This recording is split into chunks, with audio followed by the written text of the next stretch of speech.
ကျွန်တော်တို့ဆိုရင်လည်းအရာဒိုင်းနီးပါပတ်စံနဲ့သက်ဆိုင်နေတယ်ဆိုတာပါပဲအင်ကောင်းကောင်းတုံးလို့ခြင်းနဲ့ပတ်စံလိုတယ်ကားကောင်းကောင်းတစ်စီးလိုခြင်းနဲ့ပတ်စံလိုတယ်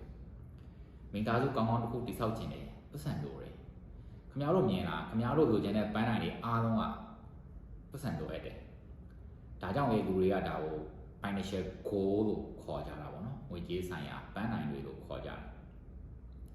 ငွေကြေးစီမံခန့်ခွဲမှုဆိုတာဒီပန်းနိုင်တွေကိုအောင်မြင်အောင်ကူညီပေးဖို့မှန်ကန်တဲ့နည်းမျိုးဟာတွေကိုချမှတ်တာဖြစ်တယ်ဒါကြောင့်လေကျွန်တော်ဟာဒီဟာလေးကိုပျော်ဖို့လာပေါင်းများစွာအချိန်ယူခဲ့တယ်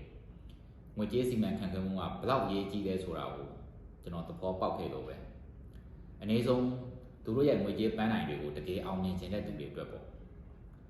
မှတ်ထား